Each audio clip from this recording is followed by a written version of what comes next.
Assalamu alaikum dear students. So let's start today's class with a new topic, fine, and that is hierarchical classification. So now we have studied about the taxonomy and we have classified the organism in different groups.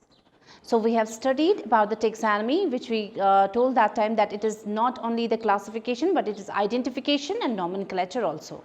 So when we find any organism, we identify that, fine, and we give name to the organism and that come in the nomenclature, and then we have to classify the organism. We have to see the proper place. We have to look for the proper place for the organism where the organism fits exactly.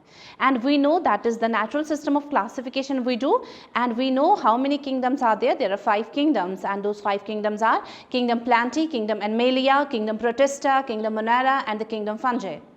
Now when we find any organism, we have to keep these organisms in the respective group. For example, if that organism is plant, so we have to see the comparable study with the Kingdom Plantae, and if it fits there, then we will keep that plant in that Kingdom Plantae. So now what is this now hierarchical classification? Now why there is another type of classification, this hierarchical classification? See, hierarchical classification is also the arrangement of these organisms at a specific place but in a particular kingdom. So we have studied different kingdoms. Now we know there are 5 kingdoms. Now if I will take one kingdom only, for example, I will take Kingdom Animalia. Now in Kingdom Animalia, you will find the snakes, you will find human beings there, you will find lion there, you will find rat there, fine. But when we compare rats and human beings, are they similar? They are similar, but at specific point, but not all the characteristics are same. So we need to classify them further. So we classify them now in the hierarchy. Now this is known as the hierarchical classification. Now this is the arrangement of the organism in a particular kingdom, fine. At a specific place we have to keep these organisms.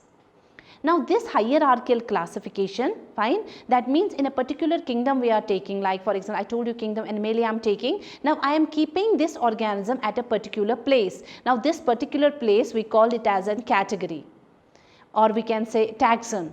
So I am keeping this organism at a particular place or a particular taxa. Fine. So hierarchical classification, when we are studying, now we are giving ranks to the organism.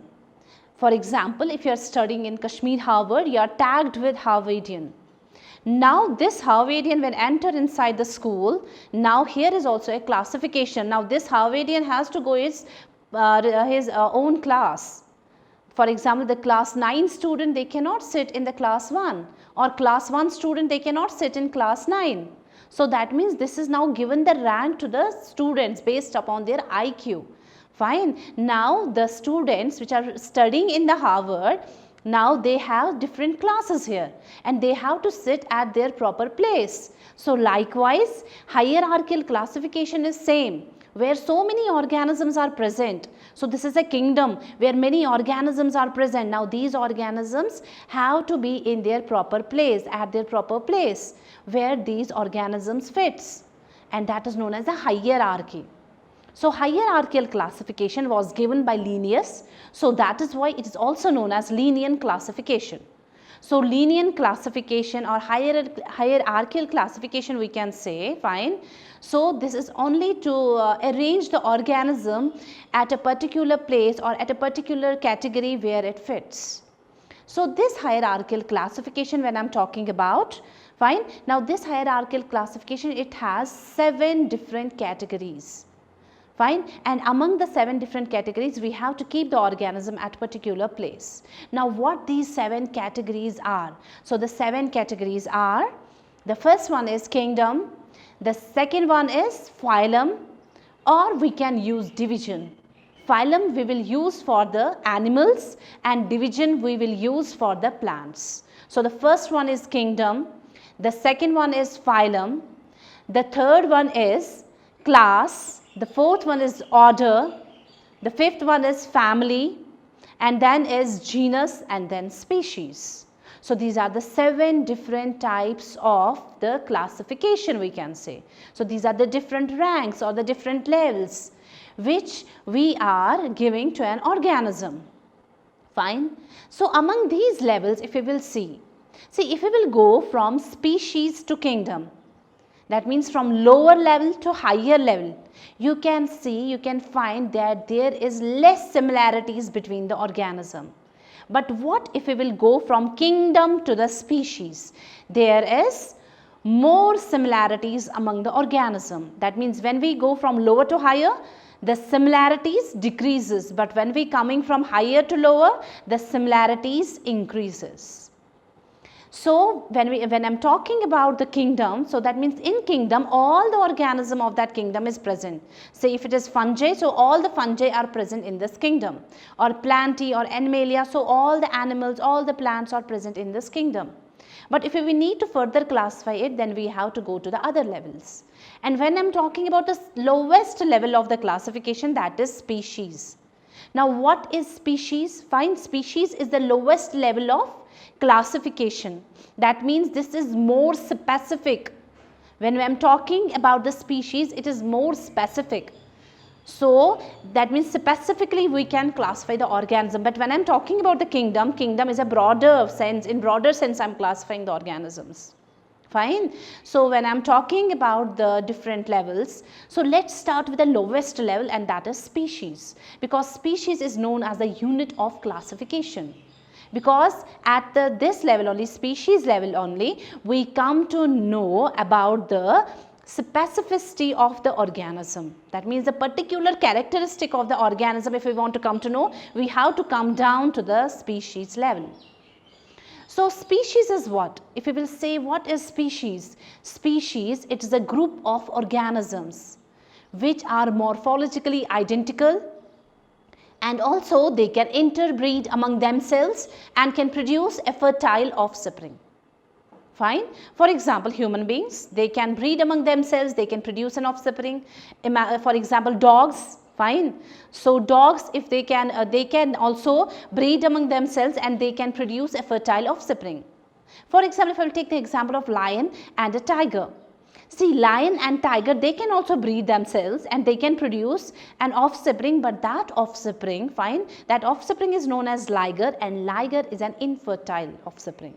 That means it cannot produce more of its own kind. So we cannot say liger is that tiger and lion is coming from the same species. They are from the different species. Fine. So that means only species, we can say those organisms only which can interbreed themselves and they can produce a fertile offspring. So this is the species. Fine. So species, I told you, that has the group of organisms which are morphologically what they have same characters, and also they can interbreed and produce an fertile offspring. Now there are so many examples of the species. For example, Homo sapiens, human beings. For example, dogs. Fine, Canis familiaris. For example, lion, Panthera leo. For example, tiger, Panthera tigris. So tigress. So for example, Leo. Fine, this is the species. Fine. If I am talking about the Panthera, this is not the species. The species is tigress. The species is pardus. The species is Leo. Okay. The species is, for example, sapiens. But when I am talking about Homo, Homo is not the species. So species is a group of organisms, fine, which have the similar morphological characters and can produce an fertile offspring. Now going to one higher level than species, and that is genus. When I am talking about genus, now what is genus? See, genus is also a group of related species. That means now I will take the different species. Now these different species, they have some similarities. That is why I can keep these species in a particular group, and that is known as genus. So genus, I can take that genus is a taxonomic category, fine, which is comprised of one or more than one species. That means different species which have similar characteristics. Now I can keep those species in one genus. Now I will give you the example of genus. For example, I told you, like for example, dog. Dog is known as Canis familiaris. So familiaris is a species and the genus is Canis. So dog's genus is Canis, while as wolf also come in this category. Wolf, the scientific name of wolf is Canis lupus. So I can say now dogs and wolves, they come from the same genus. Okay, so the genus is same. So the genus dogs and wolves, they share together, that is Canis. Hope you understand this. So this is about the genus.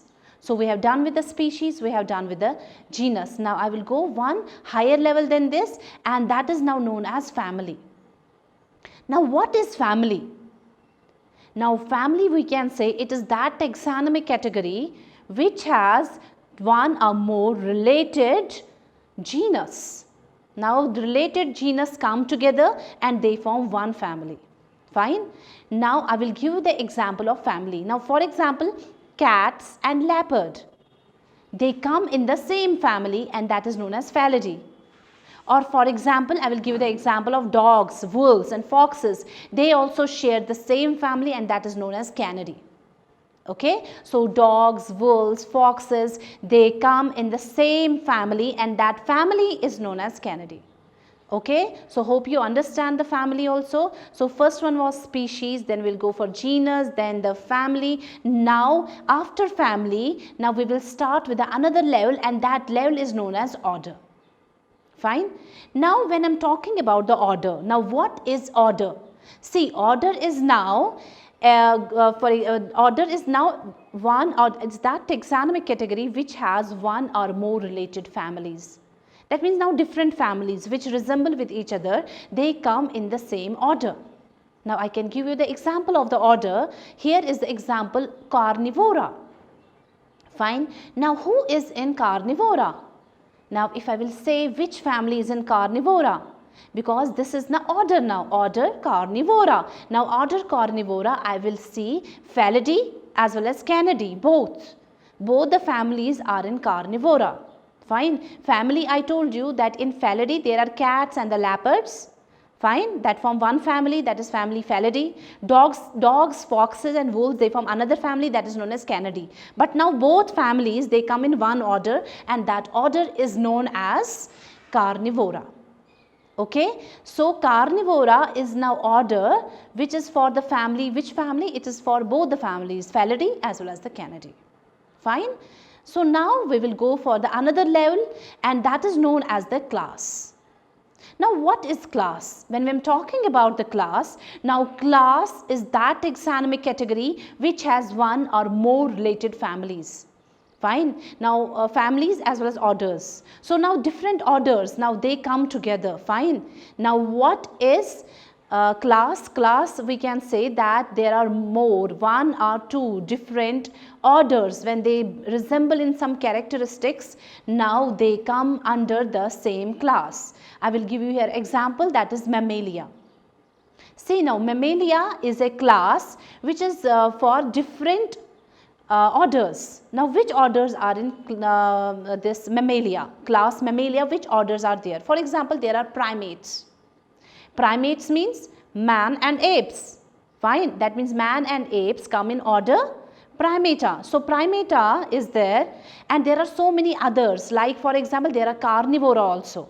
And we know who is in Carnivora. Fine, that is Felidae and Canidae is in Carnivora. Now they come also in the same class, that is the Mammalia. Fine. Now there is Chiroptera. Chiroptera is bat family. Fine. So bats also come in this class now. So Chiroptera is there. Fine. That means so many now classes are there. That means in Mammalia there are so many orders. Is it clear? So many orders come together and they form only one class, and that class is known as Mammalia. Fine. Now we will go for the higher level and that is known as the phylum. Now when I am talking about phylum, now what is phylum? See, phylum is now that taxonomic category which has one or more related classes. Now different classes, fine. Now we made the classes, for example, I told you the example Mammalia. Now different classes come together and they form only one phylum. Now for example, I will give you the example Chordata. Now who is in Chordata? Chordata, so many classes are there. For example, which class? Aves are there, amphibians are there, reptiles are there, fine, mammalians are there. That means so many now classes are there which form only one phylum, and that phylum is known as Chordata because they have some resemblance. Okay. Now after that is kingdom Animalia. That means now here comes the kingdom now. Now which kingdom is this? That means all these organisms now, when we will combine these organisms, whether they from any class they are from any family, they are from any genus, any species, now all the organisms, they come in one kingdom only, and that kingdom is known as kingdom Animalia.